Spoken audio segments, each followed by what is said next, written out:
Hi everybody, today we're going to read A Bad Case of Stripes by David Shannon.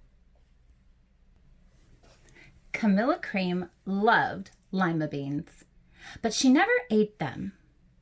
All of her friends hated lima beans, and she wanted to fit in. Camilla was always worried about what other people thought of her. Today she was fretting even more than usual. It was the first day of school and she couldn't decide what to wear. There were so many people to impress. She tried on 42 outfits, but none seemed quite right. She put on a pretty red dress and looked in the mirror. Then she screamed.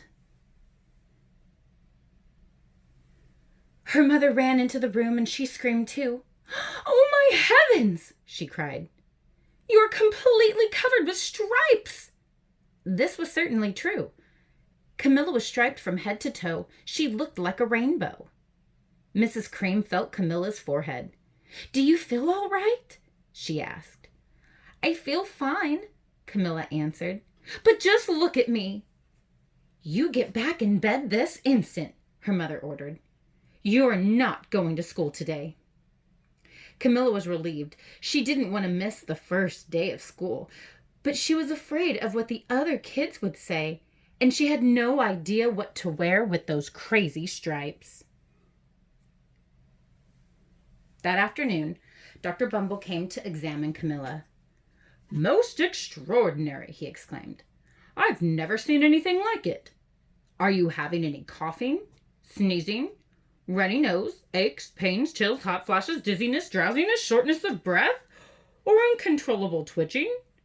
"No," Camilla told him. "I feel fine." "Well, then," Dr. Bumble said, turning to Mrs. Cream, "I don't see any reason why she couldn't go to school tomorrow. Here's some ointment that should help clear up those stripes in a few days. If it doesn't, you know where to reach me." And off he went. The next day was a disaster. Everyone at school laughed at Camilla. They called her Camilla Crayon and Night of the Living Lollipop. She tried her best to act as if everything were normal. But when the class said the Pledge of Allegiance, her stripes turned red, white, and blue, and she broke out in stars. The other kids thought this was great. One yelled out, "Let's see some purple polka dots!" Sure enough, Camilla turned all purple polka dotty. Someone else shouted, "Checkerboard!" and a pattern of squares covered her skin. Soon everyone was calling out different shapes and colors, and poor Camilla was changing faster than you can change channels on a TV. That night, Mr. Harms, the school principal, called. "I'm sorry, Mrs. Cream," he said. "I'm going to have to ask you to keep Camilla home from school. She's just too much of a distraction, and I've been getting calls from the other parents. They're afraid those stripes may be contagious." Camilla was so embarrassed. She couldn't believe that 2 days ago everyone liked her. Now nobody wanted to be in the same room with her. Her father tried to make her feel better. "Is there anything I can get you, sweetheart?" he asked. "No, thank you," sighed Camilla. What she really wanted was a nice plate of lima beans, but she had been laughed at enough for one day. Well, yes, I see," Dr. Bumble mumbled when Mr. Cream phoned the next day. "I think I'd better bring in the specialists. We'll be right over." About an hour later, Dr. Bumble arrived with 4 people in long white coats. He introduced them to the Creams. "This is Dr. Grop, Dr. Sponge, Dr. Cricket, and Dr. Young." Then the specialists went to work on Camilla. They squeezed and jabbed, tapped and tested. It was very uncomfortable. "Well, it's not the mumps," concluded Dr. Grop. "Or the measles," said Dr. Sponge. "Definitely not chicken pox," put in Dr. Cricket. "Or sunburn," said Dr. Young. "Try these," said the specialists. They each handed her a bottle filled with different colored pills. "Take one of each before bed," said Dr. Gropp. Then they filed out the front door, followed by Dr. Bumble.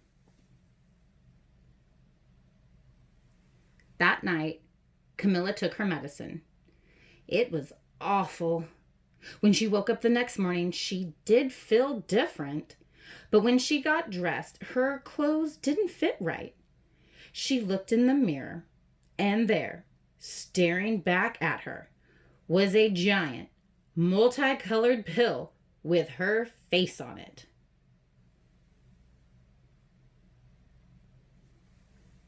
Dr. Bumble rushed over as soon as Mrs. Cream called. But this time, instead of the specialists, he brought the experts. Dr. Gourd and Mr. Mellon were the finest scientific minds in the land. Once again, Camilla was poked and prodded, looked at and listened to. The experts wrote down lots of numbers. Then they huddled together and whispered. Dr. Gourd finally spoke. "It might be a virus," he announced with authority.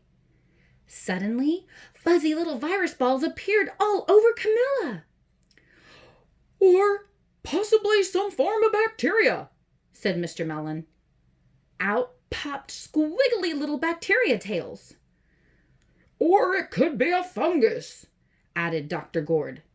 Instantly, Camilla was covered with different colored fungus blotches. The experts looked at Camilla, then at each other. "Oh, we need to go over these numbers again back at the lab," Dr. Gourd explained.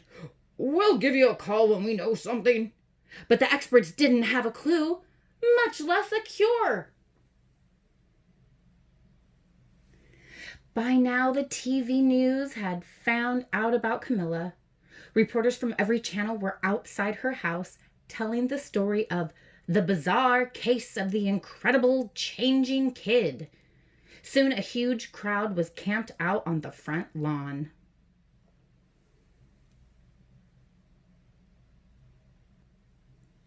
The Creams were swamped with all kinds of remedies from psychologists, allergists, herbalists, nutritionists, psychics, an old medicine man, a guru, and even a veterinarian. Each so-called cure only added to poor Camilla's strange appearance until it was hard to even recognize her. She sprouted roots and berries and crystals and feathers and a long furry tail. But nothing worked. One day, a woman who called herself an environmental therapist claimed she could cure Camilla. "Close your eyes," she said. "Breathe deeply and become one with your room." "I wish you hadn't said that," Camilla groaned. Slowly, she started to melt into the walls of her room. Her bed became her mouth, her nose was a dresser, and 2 paintings were her eyes. The therapist screamed and ran from the house.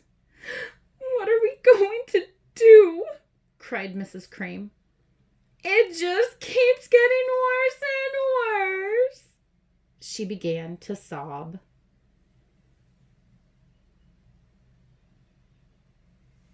At that moment, Mr. Cream heard a quiet little knock at the front door. He opened it, and there stood an old woman who was just as plump and sweet as a strawberry. "Excuse me," she said brightly, "but I think I can help." She went into Camilla's room and looked around. "My goodness," she said with a shake of her head. "What we have here is a bad case of stripes. One of the worst I've ever seen." She pulled a container of small green beans from her bag. "Here," she said, "these might do the trick." "Are those magic beans?" asked Mrs. Cream.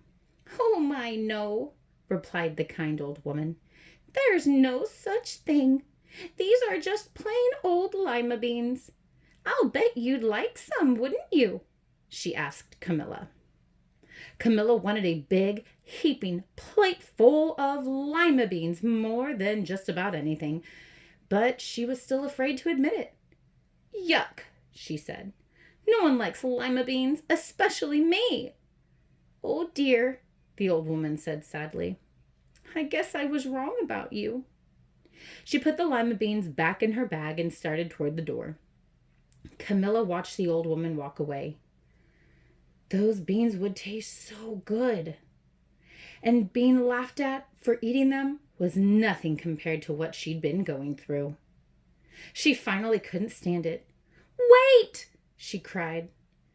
The truth is, I really love lima beans. I thought so, the old woman said with a smile. She took a handful of beans and popped them into Camilla's mouth. Mmm, said Camilla. Suddenly the branches, feathers, and squiggly tails began to disappear. Then the whole room swirled around. When it stopped, there stood Camilla, and everything was back to normal. I'm cured, she shouted. Yes, said the old woman. I knew the real you was in there somewhere. She patted Camilla on the head. Then she went outside and vanished into the crowd.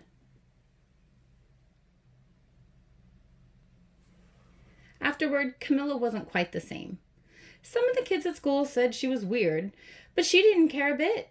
She ate all the lima beans she wanted, and she never even had a touch of the stripes again.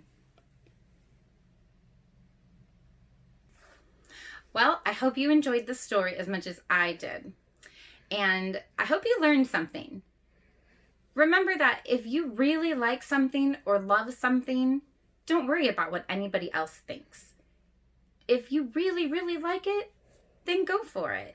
Even if others might make fun of you for it, stay true to you and who you are, because that's what really matters. Bye.